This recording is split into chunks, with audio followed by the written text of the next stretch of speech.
Why are we here? Well, we're here to announce that Clearwater will be sailing to Washington, D.C. This June to bring a strong message of support for clean water policy and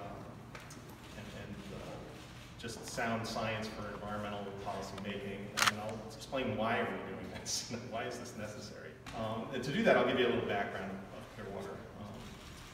Clearwater is a replica of cargo boats from the 18th and 19th centuries that was first launched in May of 1969.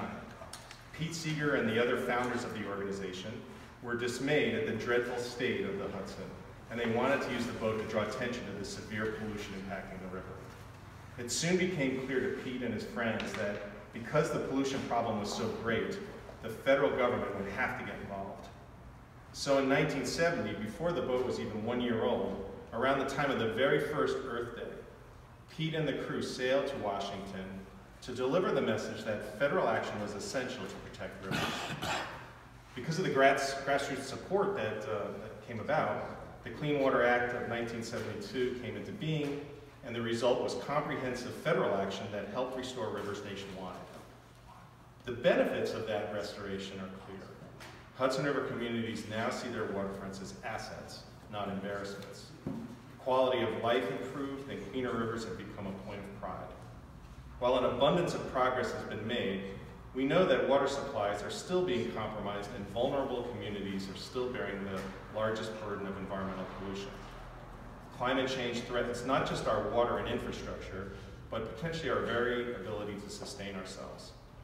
Federal action is needed now more than ever.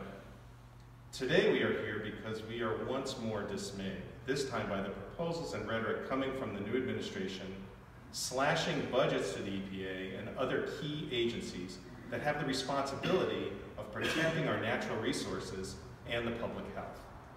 Science is being dismissed, climate change denied, and a culture of exploitation over conservation is holding sway. This trend is disturbing. As a result, Clearwater has decided to once again sail to Washington to remind the government of their responsibility. Leaving from the Clearwater Festival at Croton Point Park on June 18th, the sloop will sail south to DC, carrying a cargo of messages from communities and individuals that we can't take steps back on the environmental protections that have become so essential to our lives, that are now part of our core American values. We will be connecting with other like-minded groups in the Hudson Valley and in the DC area to address how we can participate to affect change and reverse the anti-environmental mentality. The challenges we are facing today with pollution, access to clean water, and climate change are complex and extremely serious. They need committed and serious responses from the federal government. Pete understood that in 1970. We're hoping to galvanize support for clean water, sound science, and climate action. We're hoping to bring messages of concern and support for a sustainable future for ourselves, our children, and future generations. This is not the time for cutbacks. This is a time to step up, not to step back. Thank you.